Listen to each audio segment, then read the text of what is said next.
Muy buenas tardes a todos. Señor presidente de la Sociedad Francesa de Beneficencia, ingeniero Miguel Fort, doctor Rodrigo Guzmán, queridos colegas, amigos todos, muchísimas gracias por esta posibilidad de poder conversar esta tarde en una jornada larga, bastante larga, como acaban ustedes de escuchar, sobre este tema de bioética clínica y todas las implicaciones tanto médicos como legales que tiene justamente el día de hoy en el mundo entero lo que es la bioética o la ética de la vida. Ustedes saben seguramente que la bioética es de desarrollo más o menos reciente, nació en los Estados Unidos hace 24 años, en el año 1972, con la obra del doctor Potter, un oncólogo de Houston, que fue quien creó el término bioética y quien creó la disciplina de la bioética, o sea, la ética de la vida, aplicada por supuesto al ser humano, aplicada, por eso se llama bioética clínica, al ser humano y fundamentalmente, en el caso de la medicina, al paciente, al sujeto, digamos, que es hoy día nuestra razón de ser. Siempre me gusta comenzar las charlas, estas pequeñas conferencias con este clásico concepto de Hipócrates de Cos, que vivió, como ustedes saben, en la pequeña isla de Cos en el siglo IV a.C. Hipócrates es el padre de la medicina, en general, medicina occidental, y en su concepto fundamental, en sus conceptos fundamentales, Hipócrates se dedicó muchísimo al tema de la ética, o sea, la relación médico-paciente, la humanización de la medicina, y fundamentalmente a la función del médico. Él decía que el médico, el MEDES, como se llamó en ese momento, tiene 4 grandes obligaciones, de comillas. Ante todo, jamás inquietar, siempre que sea posible aliviar, a veces curar, muchas veces no podemos curar desgraciadamente, y en toda ocasión, decía él, consolar y acompañar. La palabra médico proviene de Medes, que es un término fundamentalmente etrusco, y Medes era un personaje mediador, por eso es Medes, mediador entre los dioses y los hombres. Por lo tanto, este mediador, ¿no?, el Medes o médico, era fundamentalmente un personaje sumamente querido, sumamente connotado, sumamente respetado, sumamente apreciado en la comunidad etrusca. Sabemos que Hipócrates conoció la civilización etrusca porque era muy próximo a ella. Él vivía en la isla de Kos, en el Asia Menor, y por lo tanto pudo conocer justamente a este personaje, al cual llamó médico, el famoso Medes, que después los romanos llamaron medicum, y que hoy día ha pasado, digamos, con el nombre que todos conocemos. Hipócrates entonces, en su famoso Corpus Hippocraticum, que es el conjunto de escritos atribuidos a Hipócrates y a su escuela, fundamentó entonces algo que para nosotros es esencial en bioética, la función del médico, la función del profesional médico dentro de la sociedad, y fundamentalmente en la sociedad de su tiempo, y han pasado muchos siglos, han pasado 25 siglos o más, y las condiciones siguen siendo más o menos parecidas, porque la relación del médico con sus pacientes, la relación del médico con la sociedad, sigue siendo esencial y fundamental, y eso es lo que quiere rescatar la bioética clínica. El doctor Potter, el profesor Potter, que era oncólogo, como dijimos, en la Universidad de Houston, y que además de oncólogo, o sea, médico clínico, era también bioquímico y fisiólogo, o sea, se dedicaba a muchas ciencias básicas también, fue quien definió en su momento lo que él llamó ética de la vida o bioética, aplicada por supuesto al ser humano, bioética clínica. Y fíjense que aquí tenemos la gran definición que todavía está vigente de lo que es bioética clínica, de lo que es bioética en general. Bioética es la disciplina que intenta promover un comportamiento adecuado a la dignidad del ser humano, en cuanto el ser humano es persona. En los diversos profesionales de la salud, médicos, enfermeras y todos por lo demás, de acuerdo con la tabla de valores, la tabla axiológica, la axiología, tabla de valores, que rige a las relaciones interpersonales, a las relaciones entre las personas. Si nos fijamos en esta definición del doctor Potter, que ya tiene varios años, aquí hay 4 conceptos fundamentales que yo quisiera remarcar muy brevemente. En primer lugar, se nos dice que la bioética es una disciplina. ¿Qué significa disciplina desde el punto de vista conceptual? La palabra disciplina viene del latín dicere, que significa aprender. Así como docere significa enseñar. Docente, doctor, doctrina es todo lo que quien enseña. Discípulo, discipulado, disciplina, todo lo que se aprende.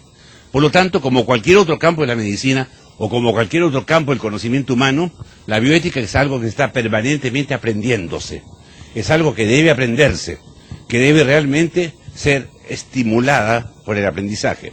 Y es una disciplina dinámica, porque indudablemente va en paralelo con la ciencia. A medida que la ciencia avanza, lógicamente la bioética como disciplina que está colocada sobre la ciencia, por así decirlo, está permanentemente en evolución.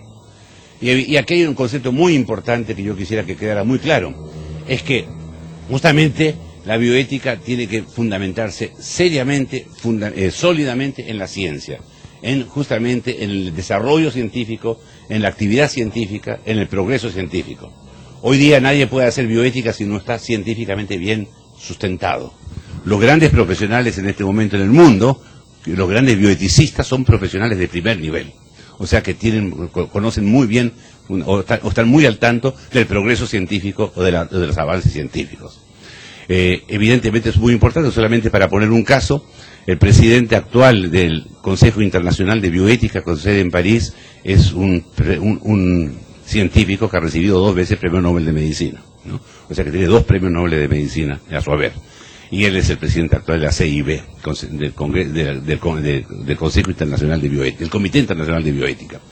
Lógicamente esta disciplina entonces que es la bioética, fundamentalmente centrada en la ciencia, o aporta algo más que la ciencia no aporta, que es justamente el tema de la humanización, el tema de la relación personal o interpersonal, que desgraciadamente la ciencia muchas veces no nos da, porque la ciencia es fría, la ciencia es rígida, la ciencia es exacta y precisa, etcétera. La bioética aporta entonces ese algo más que la ciencia muchas veces no nos puede dar. Esta disciplina intenta promover un comportamiento adecuado a la dignidad, segundo gran concepto de la bioética, la dignidad del ser humano. ¿A qué llamamos dignidad hoy día? ¿Cuál es el concepto esencial de dignidad hoy día que genera respeto, por supuesto, respeto al ser humano, respeto a los derechos humanos, respeto a lo que es la persona, etcétera? Hoy día sabemos que la dignidad es fundamentalmente un concepto axiológico, un concepto de valores. Y la dignidad se refiere a valores endógenos o valores internos, propios en este caso del ser humano, en este caso de la persona. Estos valores internos o endógenos tienen 2 características fundamentales, 2 características esenciales para ser llamados dignidad. No son comparables con otros, ni son intercambiables por otros, ni comparables ni intercambiables. En cambio, los valores externos sí son comparables y sí son intercambiables, los valores exógenos, digamos. Y así tenemos un ejemplo muy simple. Un valor material cualquiera, un valor exógeno, material, puede ser comparado e intercambiado. El valor de una casa puede ser comparado con el valor de 4 automóviles, y yo puedo intercambiar mi casa por 4 automóviles si me da la gana, porque están en el mismo plano, en la misma dimensión. Pero yo no puedo comparar la dignidad de una persona con una casa, o intercambiar un automóvil por la dignidad de una persona. Entonces son valores no intercambiables y no comparables, los valores propios de la dignidad, que indudablemente están en una dimensión diferente, en un plano diferente, de no comparabilidad y no intercambiabilidad. Y eso evidentemente es lo que define justamente al ser humano en su dignidad en todos los momentos de su vida. Y esto genera el respeto, como decíamos, el respeto al ser humano, el respeto a la persona. Y no olvidemos entonces que el respeto es producto de la dignidad. La palabra respeto viene del latín respicere, y respicere en latín significa admirar, mirar, o sea, la admiración por, en este caso la persona, por el ser humano, porque posee dignidad, posee la dignidad propia, justamente, de lo que es. Por lo tanto, en la bioética, entonces, esta disciplina tiene que ver con la dignidad del ser humano en cualquier momento de su vida, y sea cual sea su edad, su condición, etcétera, etcétera. En cuanto este ser humano es persona, el otro gran concepto de la bioética, la persona. Un concepto filosófico, como todos sabemos, que hoy día la bioética ha realzado o ha levantado o alzado en forma importante. Ustedes saben seguramente que la palabra persona viene de personare, y personare es un término latino que significa resonar. Inicialmente se llamaba persona una máscara que los actores y las actrices se ponían en el teatro romano para hacer resonar su voz. El teatro romano tenía enormes dimensiones muy grandes, muy mala acústica, no había micrófonos, no había parlantes, entonces el actor tenía que ponerse una máscara, la persona, para que todo el mundo lo escuchara. Inicialmente entonces se llamó persona solamente a la máscara, pero pasando el tiempo se fue llamando persona al actor o a la actriz que salía provisto de su máscara. Ahí viene la persona, se decía cuando el actor salía, provisto de la máscara. O sea, la palabra persona se fue humanizando, pero humanizando solamente en el ámbito del teatro, solamente en el ámbito del teatro romano. En el siglo III después de Cristo, en el año 229 más o menos, un filósofo cristiano, Boecio, de aquella época, fue el primero que llamó persona al ser humano, porque consideró que el ser humano era la máscara de resonancia de la voz de Dios en el mundo, de la voz divina en el mundo. O sea, gracias al ser humano que es persona, la voz de lo infinito, la voz de lo eterno, la voz de lo excelso, la voz de lo máximo, la voz de lo eterno y de lo infinito y lo absoluto, resuena hasta en el último rincón del universo. De tal manera que la persona, el ser humano como persona, modifica el mundo. Y por eso se llama mundo. Por la presencia de la persona. Mundo significa limpio. Inmundo significa sucio. O sea, la presencia de la persona, la simple presencia de la persona, que hace que realmente redunde su presencia permanentemente, o sea, indudablemente, su presencia hace que el mundo sea lo que es. O sea, sea mundo y no inmundo. Términos filosóficos que son esenciales hoy día. Evidentemente, entonces, el concepto de persona es un concepto trascendente, de resonancia universal, de resonancia verdadera. Y lógicamente la bioética hoy día lo recupera en forma esencial, porque todos los seres humanos somos personas y nadie puede dejar por ningún motivo de ser persona. Haga lo que haga. Imaginémonos que el peor criminal del mundo podría ser castigado de 1000 maneras, podría ser condenado a muerte, cortado en pedacitos, ahorcado, pateado, todo lo que ustedes quieran, pero nadie le podría decir, como eres tan malo, hoy dejas de ser persona. Es absolutamente imposible. El ser persona es un estado irreversible. Entonces, la persona, la disciplina que intenta promover este comportamiento adecuado a la dignidad del ser humano que es persona, ¿en quiénes? En los diversos profesionales de la salud. Todos los profesionales, que es el cuarto gran concepto. La palabra profesional, y esto le dio mucha importancia el doctor Potter en su momento, viene de profesare, igual que profesor. ¿Qué significa profesar? Profesar, profesar en un sentido verdadero, igual, como decíamos, igual que profesión religiosa o profesor, etcétera, significa poner todo de sí en aquello que se realiza. El verdadero profesional, entonces, el buen profesional, pone al servicio de su profesión todo lo que tiene, todas sus cualidades. O sea, su inteligencia, su memoria, su experiencia, su capacidad volitiva, su capacidad afectiva, etcétera. Ese poner, entonces, ese profesar, hace que realmente sea un profesional. Igual que el buen profesor, que pone todo de sí en aquello que realiza. En cambio, diferente es el técnico, con todo el respeto a los técnicos, por favor. La palabra técnico es aristotélica, viene del griego teknos, que significa hacer. Aristóteles ya lo usaba. El técnico hace las cosas, y las hace muy bien.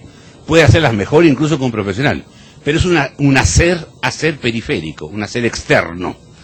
El técnico no necesariamente profesa, hace cosas y las hace muy bien.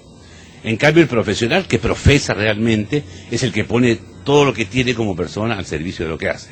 Un buen profesional tiene que ser necesariamente una buena persona. Para ser un buen profesional, primero tiene que ser una buena persona, porque va a profesar todo lo que tiene. En cambio, un buen técnico podría no ser una buena persona.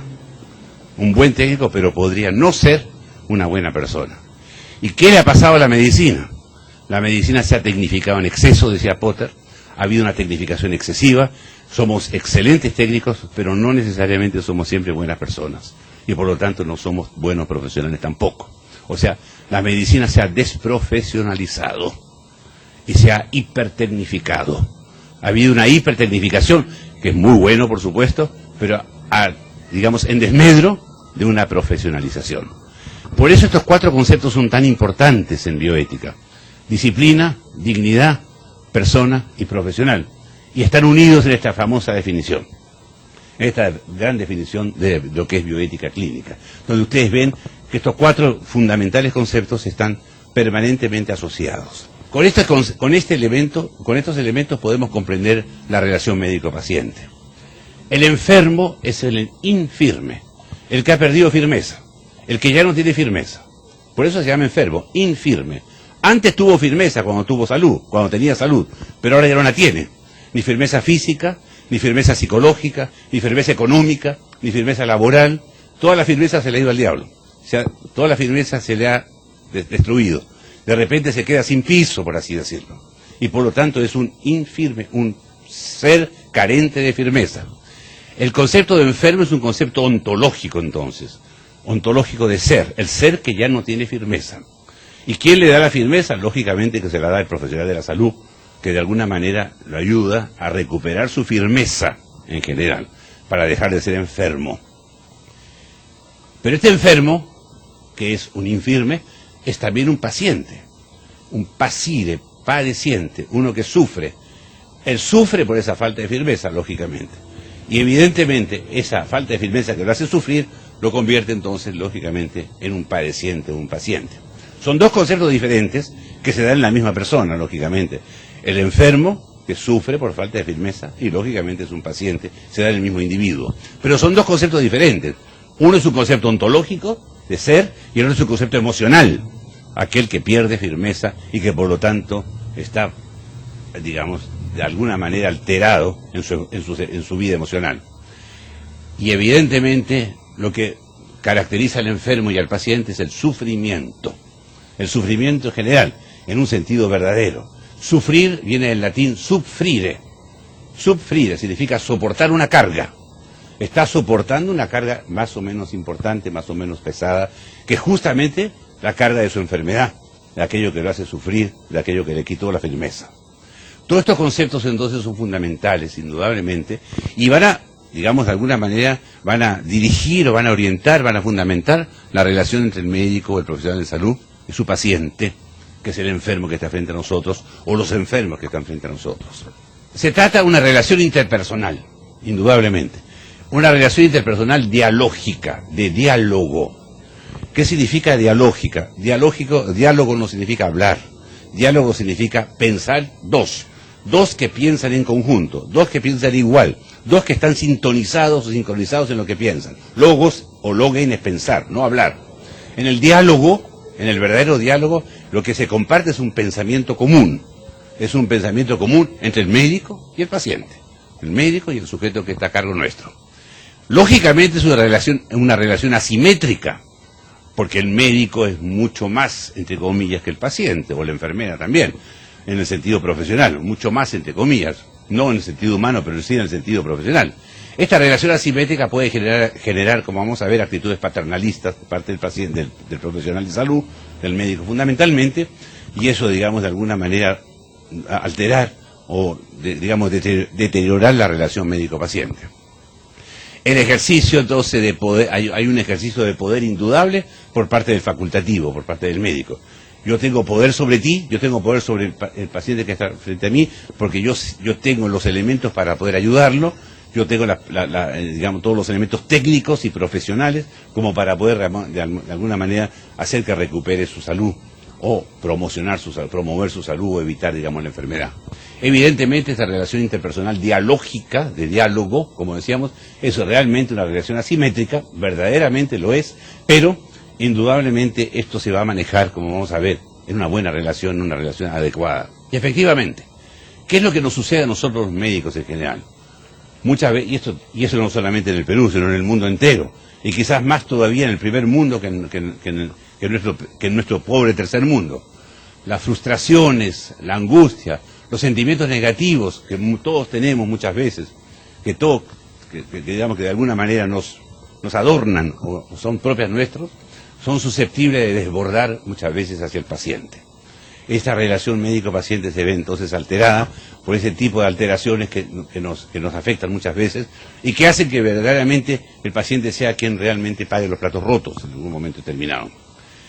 Entonces, el elemento de la compasión, del cual vamos a hablar muchas veces, es fundamental. Este elemento de la compasión, que es un elemento esencial de la relación interpersonal médico-paciente, viene a ser entonces uno de los elementos esenciales, uno de los puntos de sostén justamente de la relación entre el médico y el paciente. ¿Qué significa compasión? Compasión nada tiene que ver con pena ni con lástima, eso no tiene nada que hacer. La compasión es un término de tipo ontológico, como lo vamos a ver, donde el médico o el profesional de la salud se conecta con su paciente, compatire, se conecta con él, sincroniza con él, sintoniza con él, se pone en su lugar, es solidario con él y comprende su vida, su estado existencial, su momento actual, el momento que está pasándolo mal. O sea, compatire, compasión, el hecho de tener compasión en este sentido verdadero, es lo que hace realmente que la relación médico-paciente sea valiosa. Y vamos a ver que también es fuente del progreso de la medicina a través de los años, de los siglos en realidad. La compasión, la verdadera compasión, que nada tiene que ver con la emoción, es el elemento esencial de esta relación interpersonal con el paciente y que en general también con los seres humanos. El paciente está sometido al profesional de salud, depende de él, lógicamente tiene confianza en él, todo está, digamos, de alguna manera está en las manos de él, y evidentemente eso le da poder al profesional de salud para poder, para ejercer, digamos, el poder lo que quiere con su paciente, hacerlo, orientarlo, digamos, dirigirlo como él quiera. Lógicamente la confianza y la esperanza, que todos conocemos, suelen ser elementos de gran importancia para el paciente. Esa confianza fundamental que hace, por ejemplo, el consentimiento informado, del cual va a hablar el doctor Cárdenas, ¿no?, y la doctora, hace que esa confianza hace que en el momento que crece entre el paciente y el médico, hace que el pronóstico, digamos, del paciente sea mucho mejor, gracias justamente a que sea una confianza, a que es una confianza, digamos, en las capacidades tanto profesionales como humanas del médico, que hacen que determinan que este paciente entonces pueda tener un pronóstico mucho mejor, como se ha podido demostrar, cuando este consentimiento informado, que es todo un proceso de confianza en el fondo, todo un proceso de confianza, digamos, adquiere niveles adecuados. Por supuesto, además de la confianza y la esperanza, la confidencialidad, la privacidad, el secreto profesional son elementos fundamentales, que hoy ya están muy venidos a menos por la famosa medicina administrada, de las EPS y todo lo demás que ustedes comprenden, que ustedes conocen, y que hace que realmente muchas veces el secreto profesional sea, digamos, desbordado, o no simplemente no resulte, o sea, no sea respetado en ningún momento. Acuérdense que en el juramento hipocrático lo primero que se dice es que hay que guardar confidencialidad y secreto profesional, ¿no? El secreto, digamos, por las cosas que recibe uno de parte del paciente. La actitud del médico, entonces, y en general del profesional de la salud, es un factor determinante para el paciente. Y uno de los elementos fundamentales en la actitud del médico es el saber escuchar. El saber escuchar, el saber no oír, sino que escuchar, que es diferente. Justamente, desgraciadamente, muchas veces el sistema no nos permite, no nos da el tiempo necesario para escuchar al paciente, para saber cuáles son sus problemas, cuáles son sus esperanzas, cuál es su proyecto de vida, etcétera, etcétera. El saber escuchar entonces viene a ser un elemento fundamental justamente en una buena relación entre el médico, el profesional de la salud en general y el paciente, cual sea la condición del paciente. Vamos a hablar de la prudencia, la famosa frónesis en la segunda parte, donde el elemento de prudencia sigue siendo, o es uno de los elementos esenciales de la bioética clínica, la paciencia, que muchas veces no nos caracteriza, estamos muchas veces impacientes, y esa impaciencia, bueno, lógicamente hace daño a la relación, la comprensión, que constituyen las tres una unidad integrada en esta relación médico-paciente tan importante, que muchas veces nosotros los médicos, no por culpa nuestra, sino por un sistema que no nos favorece, no podemos desarrollar estos tres elementos que van siempre unidos entre sí. La prudencia, paciencia y comprensión, el saber escuchar, en la buena relación dialógica con el paciente. Acordarnos que nosotros los médicos, o nosotros los profesionales de la salud en general, que el paciente es la razón de ser de toda la estructura organizativa, hospitalaria y sanitaria. El paciente es nuestra verdadera razón de ser. Estamos aquí justamente para ellos, ¿no? Se acaba de decidir el Día Mundial del Paciente, o el Día del paciente en el Colegio Médico del Perú. El doctor Ciro Maguiña nos acaba el decano del Colegio Médico, nos acaba de informar que el día 8 de agosto va a ser el día del paciente peruano, que es el día en que nació Carrión, ¿no? Daniel Alcide Carrión. Indudablemente, tener un día del paciente, con todo lo que significa un día del paciente, además del día del médico, etcétera, etcétera, va a ser realmente un elemento hoy día un elemento interesante justamente para el desarrollo de la medicina peruana, ¿no? Y estos conceptos de ética que son tan importantes. Entonces, el paciente es la razón de ser de toda la infraestructura organizativa hospitalaria. El sistema actual, como decíamos, desgraciadamente no suele favorecer la unidad integrada del profesional con sus pacientes. No hay tiempo, el tiempo se recorta en forma importante. Indudablemente no hay tiempo para poder relacionarnos con el paciente, para poder comprenderlo, para poder escucharlo, etcétera, etcétera. Y evidentemente se resiente la relación médico-paciente con todo lo que comprende, con todo lo que podemos comprender, con todo lo que podemos saber. La prisa es uno de los factores importantes, enemiga del diálogo. El filósofo Nietzsche decía que el peor estigma de la sociedad occidental es la prisa, que estamos siempre apurados, aunque no tengamos nada que hacer, ¿no? Estamos siempre apurados, de un lado para otro, ¿no? Y esa prisa realmente nos hace daño como seres humanos, nos recorta nuestras capacidades y por supuesto recorta también la posibilidad de relacionarnos con el paciente, Cuando Nietzsche hablaba del superhombre, decía que el superhombre, el famoso Übermensch que él postulaba, jamás tendrá prisa. Él cultiva el ocio tranquilo, ocio entre comillas, que es el ocio noble de Nietzsche, cuya antítesis es el negocio, ¿no? La negación del ocio, la negación del ocio. Estamos dedicados al negocio, ¿no? Y por eso siempre tenemos prisa. Y decía el hombre vulgar, según Nietzsche, el hombre vulgar, el hombre de la plebe, está siempre apurado, siempre deprisa, aunque no tenga nada que hacer en el momento. Indudablemente también es enemiga del diálogo, indudablemente, y el diálogo con el paciente. El exceso de presión que muchas veces tenemos en las instituciones donde trabajamos, la seguridad social, por ejemplo, donde yo trabajé varios años, es un generador de indiferencia, un generador realmente de prisa y de indiferencia frente al paciente, frente al sujeto que busca algo en nosotros y que no lo encuentra. La productividad y la eficiencia están valoradas cuantitativa y no cualitativamente, cuantitativa y no cualitativamente, desgraciadamente. Hoy día la eficiencia y la productividad son cuantitativas y no son de ninguna manera cualitativas, y eso lógicamente también resiente esta relación médico-paciente. La falta de motivación, que no solamente es económica, ni mucho menos, sino una falta de motivación profesional muchas veces, una falta de motivación de un sistema que no nos favorece, es también fuente de ruptura en la relación médico-paciente, que se siente resentida por esto. Y por supuesto, dentro de las posibilidades de la amistad, la verdadera amistad del profesional, muchos profesionales se hacen amigos de sus pacientes, ¿no? O de la gente o de la familia, del entorno, etcétera, viene a ser un valor superior, un valor muy importante, un valor, digamos, generador muchas veces de mucha calidad humana. ¿Cuáles son los objetivos principales entonces de la relación médico-paciente? Dar calidad y excelencia. Yo sé que estas palabras están muy de moda hoy día y son muy trilladas, pero son realmente, digamos, términos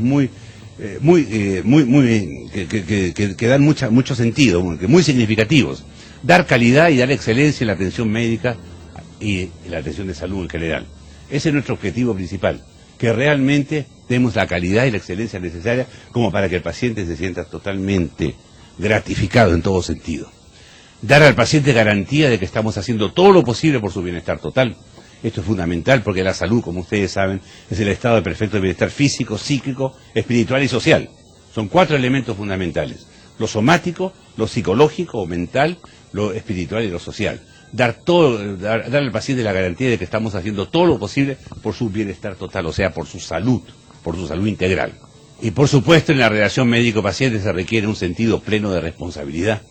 Vamos a hablar también de la responsabilidad, que es un elemento fundamental, frente al paciente, frente a los familiares y al entorno del paciente, muchas veces descuidado.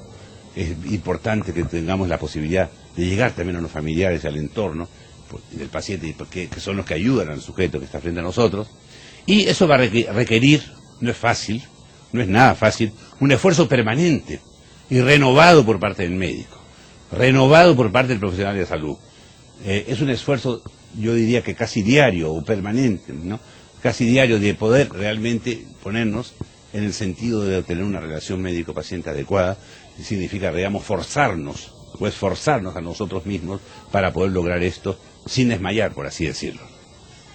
Por supuesto, y evitar la indiferencia. Quizá la indiferencia es lo que más duela muchas veces a los pacientes, es lo que más los resiente, esa indiferencia y las actitudes displicentes que a veces tenemos, a veces que no somos conscientes de ellas tampoco, pero realmente muchas veces las tenemos, y el paciente resiente esto en forma realmente terrible. Cuando estábamos en el colegio médico con el doctor Cárdenas, vimos en su momento que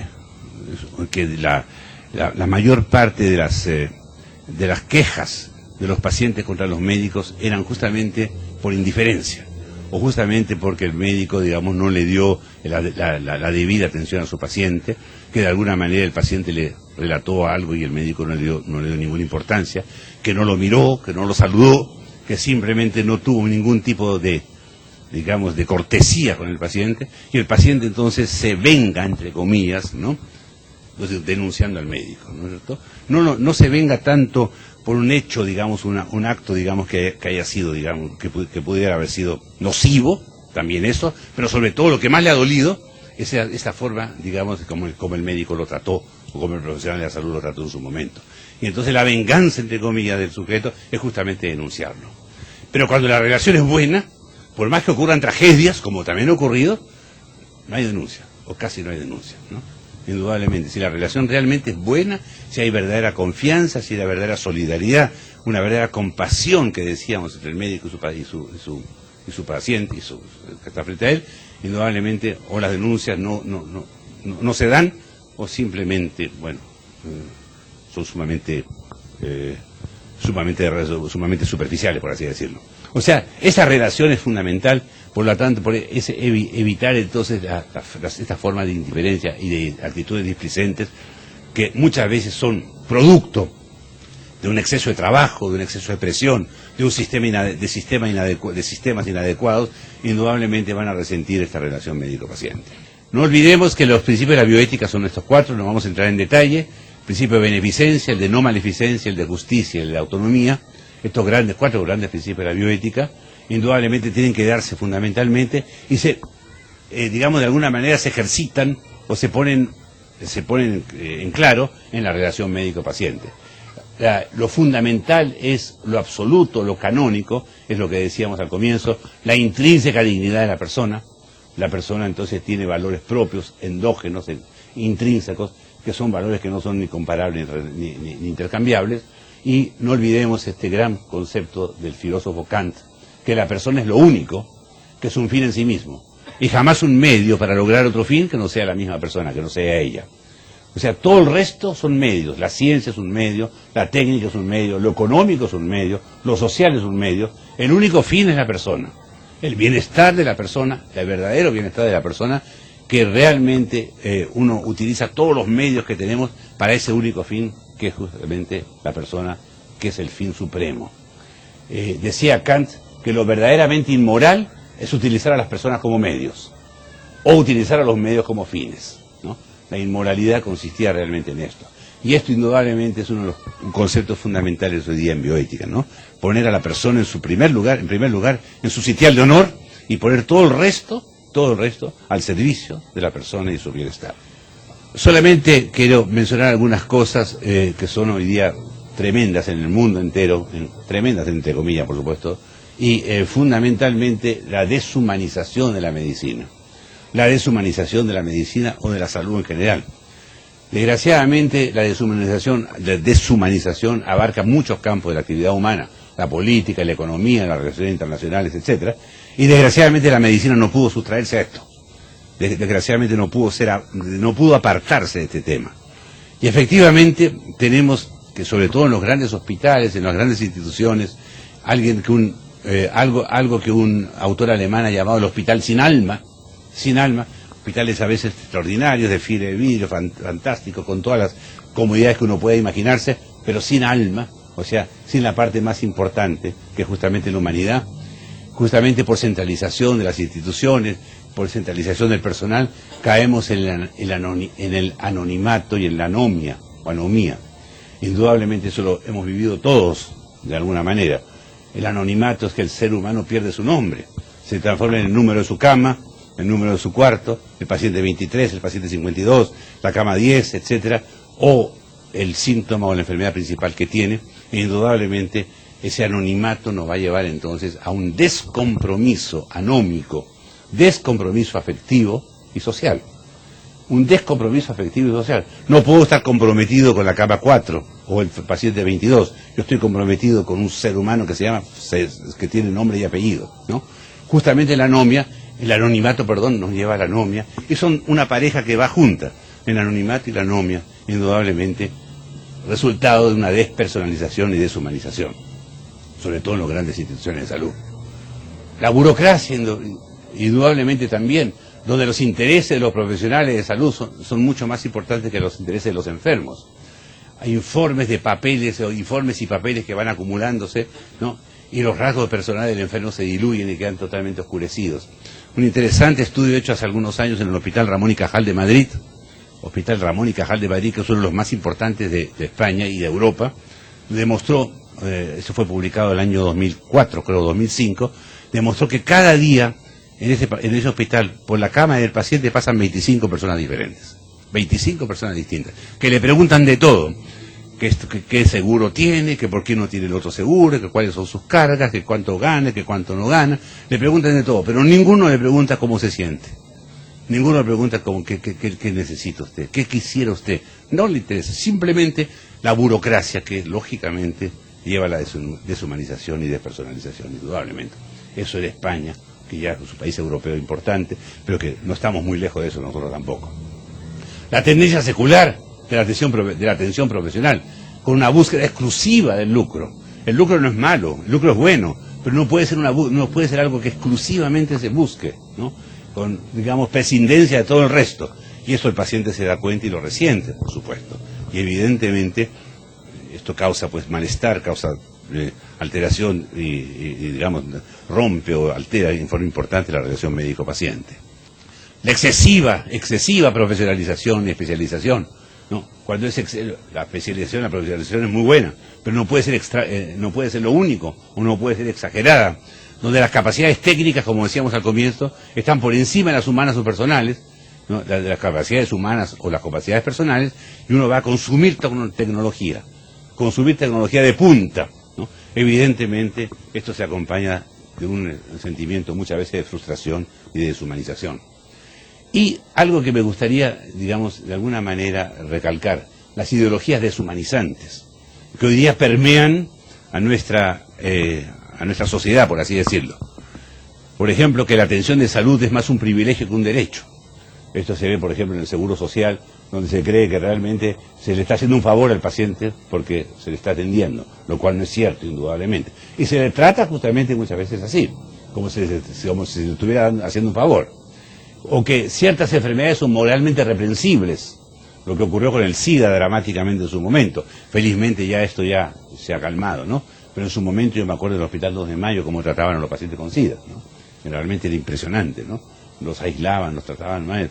Entonces, bueno, eran seres humanos totalmente despreciables y despreciados en su momento.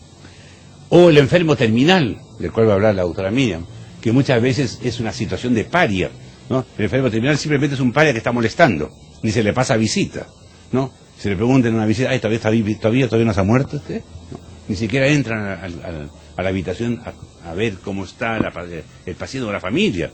El momento que más necesita, justamente cuanto menos apoyo tiene. O este tema también que son, desgraciadamente, que es un tema que nos afecta a los médicos, que los médicos somos omnipotentes, que todo lo sabemos, que todo lo podemos, nos volvemos soberbios.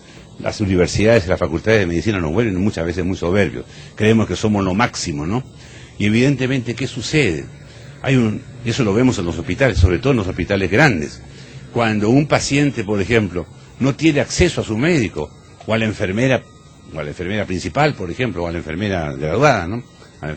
Cuando no puede hablar con su médico porque está muy ocupado, porque tiene demasiado prisa, porque nunca tiene tiempo, porque nunca puede escuchar, etcétera, ¿En quién confía el paciente? Confía en el profesional más bajo, en el barchilón, en el auxiliar, o el paciente de la cama del lado, ¿no es cierto? A él le cuenta sus problemas, a ellos les cuenta sus problemas. Ellos son los que lo ayudan, los que verdaderamente lo ayudan. ¿Cuántas veces hemos visto eso en el hospital Rebagliati, de que un paciente, por ejemplo, que está al lado de una paciente, de otro, le cuenta su vida y se hacen no solamente amigos, sino que más de uno se ha casado con el hijo de la vecina, ¿no? O sea, estamos la gran paradoja. La gran paradoja es que los profesionales verdaderamente bien formados, los profesionales de alto nivel, entre comillas, como los médicos, son los que menos ayudan y los que no ayudan. En cambio, aquellos que no están bien formados, los profesionales de menor calidad, que ni siquiera son profesionales a veces, son los que realmente ayudan y verdaderamente hacen bien. Y eso lo hemos visto dramáticamente y muchas veces, ¿no? La famosa paradoja de la cual se habla. Y eso sucede en todas partes del mundo, indudablemente. Y yo creo que eso tiene mucha responsabilidad, las facultades de medicina, que no nos ayudan realmente a comprender al ser humano. Salimos con muchos elementos técnicos, con muchos conocimientos técnicos, pero no tenemos o muy pocos conocimientos humanos, ¿no? No sabemos cómo ayudar, no sabemos cómo aconsejar. Muchos médicos no sabemos, se nos viene el mundo encima cuando alguien nos pide ayuda humana, porque no sabemos qué decir. No, mejor nos vamos, ¿no? Mejor nos vamos a otro lado porque no queremos saber, ¿no? Indudablemente, este es un tema verdaderamente preocupante. Y me quería referir finalmente a esta idea de que la capacidad de los médicos para proporcionar una atención humanista y ética es inversamente proporcional a su competencia tecnológica. Que mientras más técnico sea, mientras más sabio, mientras más formado sea un médico, menos humano es, o menos ético es. No tiene por qué rebajarse, entre comillas, a tener una relación interpersonal, digamos, ética o humana, una buena relación interpersonal, porque está en otro plano, está en otra dimensión, está en otro estrato, no es para él, ¿no? Esto realmente lo hemos visto también, y es bastante dramático, ¿no? Incluso ha habido sobre todo cuando comenzamos a hacer bioética, la idea de que uno se dedica a bioética porque es un mal profesional, ¿no? Que lógicamente hace ética o se dedica a la bioética porque como internista, como nefrólogo, como cardiólogo, como cirujano es un fracaso, ¿no? Entonces tiene que dedicarse a la ética. O sea, la idea de que cuando uno se dedica justamente a temas que no son propiamente técnicos, por así decirlo, es porque realmente como técnico, entre comillas, no funciona. Esto hoy día es realmente totalmente falso, absolutamente falso. Hoy día la capacidad de los médicos o de los profesionales en general para proporcionar una atención humana y ética es directamente proporcional a su competencia tecnológica. Y ya hemos puesto el ejemplo de este Premio Nobel de Medicina, que es hoy día el presidente del Comité Internacional de Bioética, ¿no? Indudablemente, esto son ideologías deshumanizantes que han hecho mucho daño a la relación médico-paciente. Bueno, y en el año 73, como ustedes saben, apareció en los Estados Unidos la Carta de los Derechos de los Enfermos, ¿no? Hoy día se habla de los derechos del enfermo y la afirmación de la autonomía de estos, donde la libertad, como dicen los abogados, ingresa por fin al ámbito médico. La libertad, por fin ingresa al ámbito de la medicina. La libertad fue en un momento determinado un enorme valor en derecho, ¿no? Pero en el campo médico todavía no era un valor. Ahora, con la Carta de los Derechos de los Enfermos, con el principio de autonomía, que es el respeto al paciente, el respeto a su condición, digamos, a su opinión, a su línea de vida, a su proyecto de vida, indudablemente. Acuérdense que la palabra libertad viene de liberum, y liberum significa el que avanza, el que desarrolla, el que evoluciona, ¿no? Gracias a la libertad es que podemos avanzar, que podemos desarrollarnos, gracias a que somos libres, que somos capaces de proyectarnos, ¿no? O sea, la libertad es lo que nos hace proyectarnos, lo que nos hace avanzar. ¿Qué es un líbero en un equipo de fútbol? El que hace avanzar el equipo hacia adelante, ¿no? Evidentemente el líbero, entonces la libertad es el elemento, digamos, la condición esencial para que el ser humano sea lo que es, o sea, se desarrolle, avance, progrese, evolucione. Bueno, la humanización es todo esto. Hay que personalizar cada uno de los actos o gestos del profesional en la salud, en la relación con el paciente. La deshumanización, como ya hemos comentado, lleva a la cosificación del paciente, el paciente como cosa. La ausencia de calor en la relación interpersonal, indudablemente eso lo vemos también en los hospitales, muchas veces en los grandes hospitales y en todas partes del mundo. impotencia en la relación profesional, en la relación interpersonal. El paciente no puede llegar al médico porque realmente no puede, porque ya comentábamos hace un rato, el médico no le da la oportunidad muchas veces, a pesar de que el paciente lo necesita, la falta de autonomía muchas veces del paciente, y en el caso de los pacientes agónicos o terminales, como ya vamos a ver más tarde, la negación al enfermo en sus últimas opciones, o sus opciones últimas, donde realmente el paciente de alguna manera está, bueno, en condiciones donde se le niega incluso su última opción en el momento, digamos, de la agonía. Acuérdense que la palabra agonía viene de agonein en griego, que significa lucha, combate. Ahí viene agonista también. Es la lucha, combate por la vida que se pierde con la muerte, lógicamente. Ese momento de agonía, esa lucha permanente, o sea, esa lucha final, indudablemente tendría que ser, o tendríamos que darle al paciente las opciones, sus opciones para que realmente se sienta un ser humano, ¿no? Y muchas veces no se lo hacemos, no le damos esa facilidad, esa propiedad, ese derecho, podríamos decir. Un poco la atención humanizada entonces tiene todas estas características, reconociendo la dignidad intrínseca de todo paciente, que es el elemento fundamental, el elemento esencial, el elemento básico. Este reconocimiento de la dignidad intrínseca lleva a la comprensión de la unicidad del paciente, el paciente como un ser único, original e irrepetible, como es la persona es única, original e irrepetible, ¿no? Y evidentemente, ya lo decían los antiguos, no hay enfermedades sino enfermos, ¿no? Orientar entonces toda nuestra acción hacia ese paciente, hacia esa condición, hacia esa situación personal propia. La atención ha de ser globalizada, lógicamente. Cuando se esté enfermo, no es un órgano que está enfermo, sino todo el ser humano, todo el paciente, toda la persona quien enferma, ¿no? Indudablemente, y eso lo podemos ver permanentemente, lo mental, lo físico, lo espiritual, todo se enferma, ¿no? El respeto a la libertad, que ya habíamos mencionado, esa libertad que es tan importante, y la participación a veces del paciente en ciertas decisiones terapéuticas, lógicamente, el diálogo, ese convivir con, pensar junto con, no convivir, sino pensar con el paciente, la relación dialógica para poder realmente ayudar al paciente en las condiciones, digamos, cuando las decisiones terapéuticas son importantes. El igualitarismo en la relación profesional-paciente, igualitarismo que no, por supuesto, no es profesional, pero sí personal.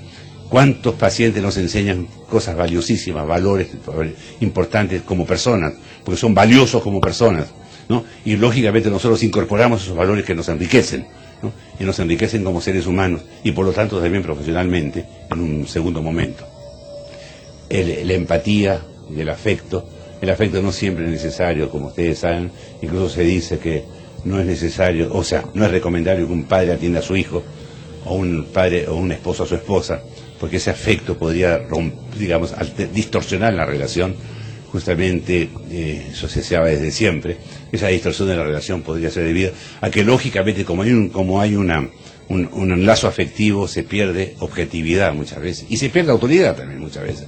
¿Cuántas veces los hijos de tú no sabes nada, papá, no? Papá me dice que no fume, ¿qué sabe mi papá? Entonces, ese tipo de cosas, lógicamente, hacen que esa objetividad y esa autoridad del médico, por ejemplo, o del profesional, no sea la más adecuada, ¿no? Pero sí la empatía, ¿no?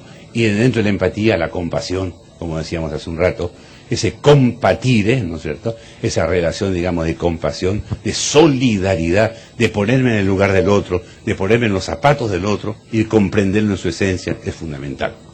Bueno, estas son algunas ideas que yo quería darles sobre esta relación médico-paciente, que es sumamente compleja, sumamente complicada, que requiere, como decíamos, mucho esfuerzo personal. No es fácil ser profesional de la salud, no es nada fácil. Yo tengo 43 años de médico y voy a cumplir 43 años en abril, y realmente me doy cuenta, mirando hacia atrás, que el camino ha sido largo y muy difícil, pero es un desafío extraordinario, ¿no? Es un desafío maravilloso, ¿no? Creo que es una razón de ser verdaderamente que vale la pena. Muy bien, muchas gracias, doctor Guzmán.